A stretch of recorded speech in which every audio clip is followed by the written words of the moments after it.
Did you ever think na magiging performer ka at papasok ka sa showbiz?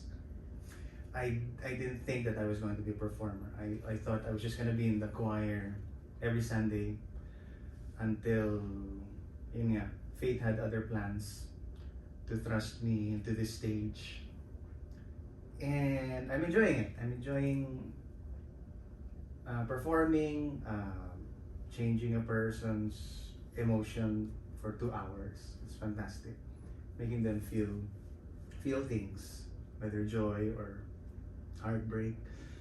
And that energy also is very addictive sometimes. Sometimes I just want to work. Pero yeah, the world changed. It gave us a big pause to reflect. And even though I still want to perform, I also had to realize na there are also so many other things that we can do. Let's just balikan natin though when you started, diba? Sinali ka sa contest, Star in a Million. Do you remember those days? What were the fun days? Kasi when you look back on your youth and when you're starting out, what are the happy memories you remember out of that? Happy memories, yung traveling and performing, meeting different people, being paid to travel is fantastic. It really is. And to sing with your friends and experiencing that at a young age of 25, young pa ba yun? Pero to experience that and to meet different Filipinos all over the world, yun, I really enjoy that. Do you remember your first recording? How did that feel like? What was the song? First recording was actually Say That You Love Me. So Star in a Million. I just sang like how I sang sa choir. So maraming tremolo. I love Broadway West End songs. So hindi pa na-adjust. Yung second recording, yun ang talagang nagpa-realize sa akin na with pop music, there's a bit of adjustment that you had to do. So it was a bit of a shock when I started singing The Way You Look at Me, and the engineer told me, no tremolo or no vibrato at all. Oh. So parang it was very, very hard during recording. Pero I didn't know that I was capable of sounding like that. So that experience also helped me find, I guess, my voice that will bring me. Did you know when you were recording that song, The Way You Look at Me, that it would become a monstrous hit? No, pero I was so happy when I heard it sa radio ng mga 2 a.m. First time mo narinig? Tapos? Parang yes, 2 a.m. Sana 2 p.m. Pero I was just happy to hear the song on the radio. But it became such a hit and so fast, and all of a sudden, sunod-sunod na sa'yo, parang bilis-bilis. It was a good first few years. Talagang we went to Indonesia and other Southeast Asian countries. And also, it inspired a lot of people. It created a group of friends called the Christian Friends, who are my fans up to now, and who I am a fan of kasi they are still here with me up to now. Fantastic. You are known as a hitmaker. Ang dami mong hits. What are your favorite? Give me your top 5 favorite songs. The Way You Look at Me, Hands to Heaven, Color Everywhere. I like yung recent one, Kapit. Yung isa would be Invincible. Okay. Can you tell me why? Why these songs?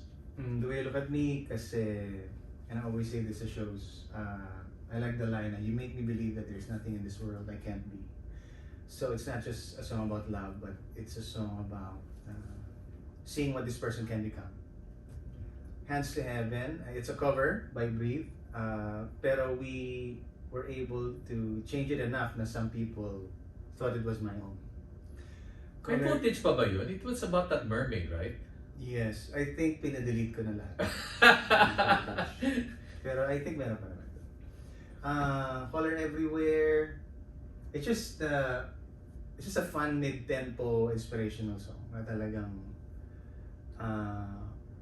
it brightens my day. Or it brightens someone else's day. Kapit kasi obviously meron mga times na mahirap.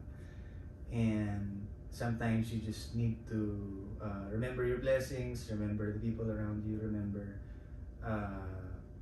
na if you hold on, the next opportunity might arise in the next few steps.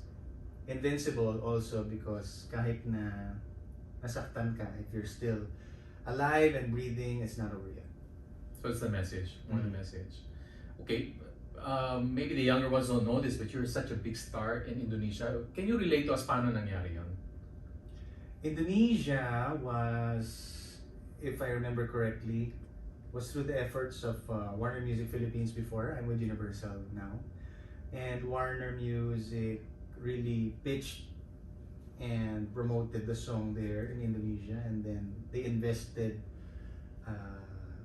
in me to go do concerts and TV shows there to promote the song, and I'm just so happy that the Indonesians received it well and liked it well. Yeah, and you're still, until now, still very popular there. Do you go there Still often? going there, yeah, for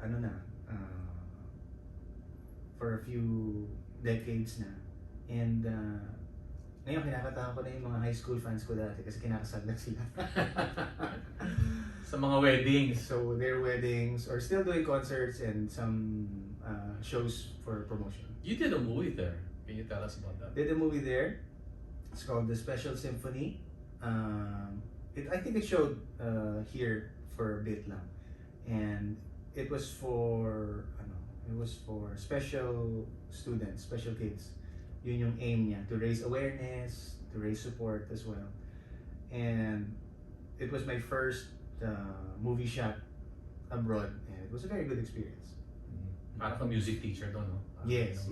Parang yung Filipino teacher trying to teach special kids music and find their own. How are inspiration. Indonesian audiences like? They are very welcoming. Imagine I'm a Filipino, tapos they welcome my music agad.